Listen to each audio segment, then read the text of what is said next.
زید مجدہ و کرمہ، وہ تشریف لائے، یہاں پر آنے سے ان کے قدم یہاں پر پڑے، ان کے قدم کی برکت یہ ہوئی کہ ہر جگہ پہ یہ جلسے جلوس ہو رہے ہیں۔ کیا 11ویں والا پیر ابھی پیدا ہوا ہے کیا؟ یا اس سے پہلے کیا پیر نہیں تھا کیا؟ یا ان کی کرامتیں نہیں تھیں کیا؟ یا علماء کو پتہ نہیں تھا کیا؟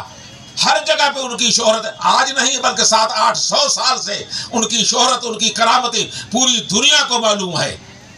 ان کی کرامت یہاں تک کی ہے کہ اگر کسی کو مردہ بنائے تو مردہ بنا سکتے تھے، مردے کو زندہ بنانا چاہیں تو مردے کو زندہ بھی بنا سکتے تھے، اگر چاہیں تو وَلَوْ أَلْقَيْتُ سِرِّي فَوْقَ النَّارِ لَخَمِدَتْ وَانْتَفَتْ فِي سِرِّ حَالٍ، اگر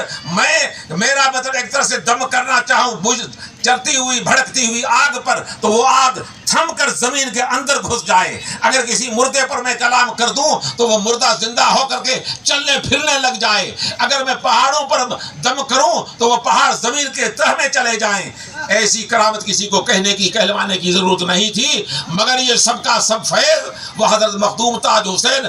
زید مجدہ و کرمہ کا ہے، جو آج زندہ ہے۔ تم اس پہ عمل کر کے ان کے عملی نامہ دنیا کو پیغام دے رہے ہو۔ اس پیغام کو دینے کے لیے میں یہ کہنا چاہوں گا کہ علم کی اشد ضرورت ہے۔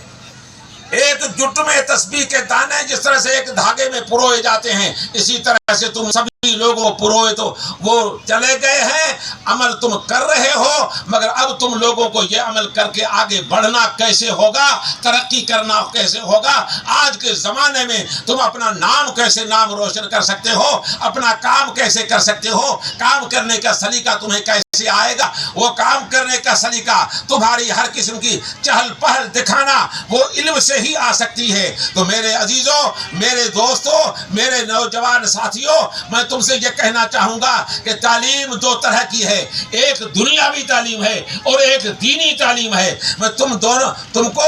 دونوں تعلیم کی طرف ایک طرح سے تھوڑا بہت اشارہ دینا چاہتا ہوں۔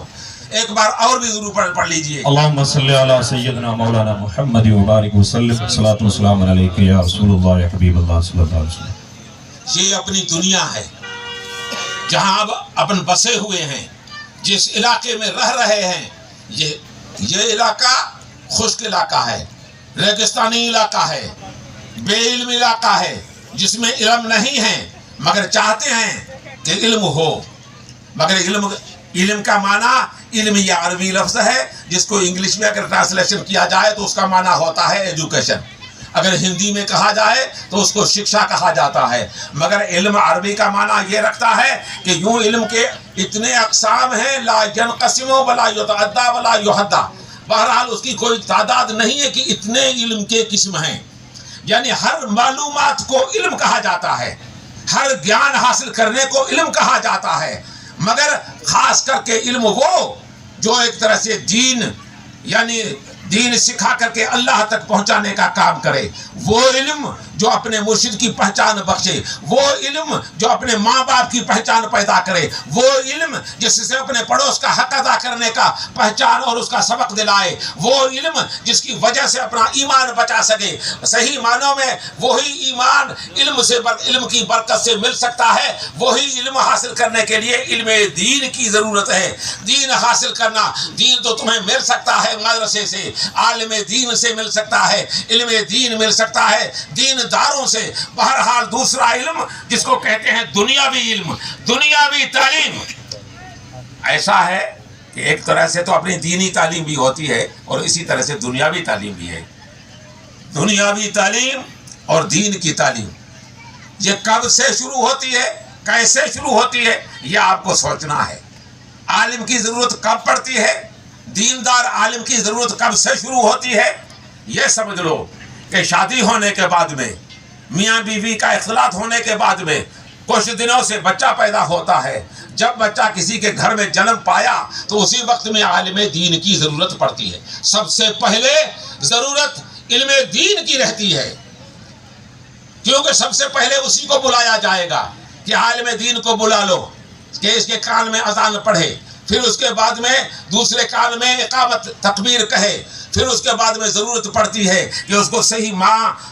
ماں ملنی چاہیے، ایسی ماں ہو جو پڑھی لکھی ہونی چاہیے، دیندار ہونی چاہیے، صالحہ ہونی چاہیے، نیک خاتون ہونی چاہیے۔ اگر ایسی ماں کسی گھر میں اپنے بچے کو جنم دیتی ہے تو وہ جنم سے بچہ نیک کردار اور اچھے اخلاق کا حامل بن کر دنیا میں اور دین میں اپنا نام روشن کر دے گا۔